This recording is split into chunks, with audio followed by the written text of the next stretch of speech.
ശബരിമല തന്ത്രിയുടെ അറസ്റ്റിൽ ചോദ്യങ്ങളുമായി പ്രതിപക്ഷ നേതാവ് വി.ഡി. സതീശൻ.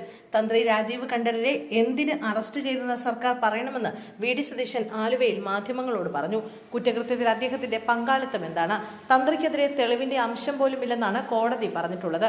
CPM നേതാക്കൾക്കെതിരായി ആരോപണങ്ങൾ മൂർച്ചവെച്ചപ്പോൾ അതിൽ നിന്ന് വഴിതിരിച്ചുവിടാനാണ് മുഖ്യമന്ത്രിയുടെ ഓഫീസിന്റെ സ്വാധീനത്തിൽ തന്ത്രി അറസ്റ്റ് ചെയ്തതെന്നും സതീശൻ പറഞ്ഞു. ശബരിമല തന്ത്രിക്ക് ജാമ്യം നൽകിക്കൊണ്ട് കോടതി നൽകിയ ഉത്തരവ് വളരെ പ്രധാനമാണ്. ജനുവരി 11 തന്നെ പ്രതിപക്ഷം അക്കാര്യം മാധ്യമങ്ങളോട് പറഞ്ഞിരുന്നു.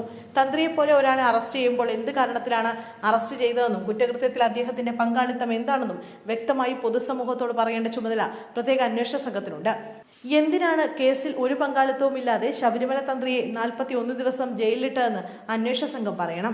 CPM നേതാക്കൾക്കെതിരായി ആരോപണങ്ങൾ മൂർച്ചവെച്ചപ്പോൾ അതിൽ നിന്ന് വഴിതിരിച്ചുവിടാനാണ് മുഖ്യമന്ത്രിയുടെ ഓഫീസിന്റെ സ്വാധീനത്തിൽ ഈ തന്ത്രിയെ അറസ്റ്റ് ചെയ്തതെന്ന് ആരോപണമുണ്ട്. കോടതി ഉത്തരവിൽ തന്ത്രിക്കെതിരെ തെളിവിന്റെ അംശം പോലുമില്ലെന്നാണ് പറഞ്ഞിട്ടുള്ളത്.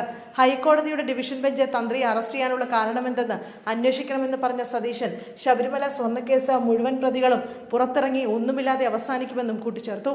അതേസമയം സർക്കാരിനെതിരെ ഗുരുതര ആരോപണങ്ങളുമായി ശബരിമല മുൻ തന്ത്രി രാജീവ് കണ്ഠരര് രംഗത്തെത്തി. ശബരിമലയിലെ യുവതീ പ്രവേശനത്തെ എതിർത്തുകൊണ്ടുള്ള പ്രതികാര നടപടിയാണ് തനിക്കെതിരെ ഉണ്ടായതെന്ന് ജാമ്യ ഹർജിയുടെ വാദത്തിനിടെ രാജീവരര് കോടതിയെ അറിയിച്ചു. ജാമ്യം അനുവദിച്ചുകൊണ്ടുള്ള ഉത്തരവിലാണ് ഇത് സംബന്ധിച്ച വിവരങ്ങൾ പുറത്തുവന്നത്. തന്നെ കേസിൽ കുടുക്കുകയായിരുന്നു.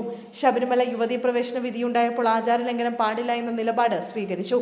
അതിൽ സർക്കാരിന് തന്നോട് രോഷമുണ്ടായിരുന്നു എന്നും തന്ത്രി കണ്ഠരര് രാജീവരര് കോടതിയിൽ പറഞ്ഞു. സർക്കാരിന്റെ താൽപര്യപ്രകാരം അന്ന് സന്നിധാനത്ത് സ്ത്രീകളെ പ്രവേശിപ്പിക്കാൻ ചില മുതിർന്ന പോലീസ് ഉദ്യോഗസ്ഥർ ശ്രമിച്ചിരുന്നു. താൻ അതിനെ ശക്തിയുക്തം എതിർത്തു. ഇതിൽ പോലീസ് ഉദ്യോഗസ്ഥർക്ക് വരെ തന്നോട് രോഷമുണ്ടായിരുന്നു.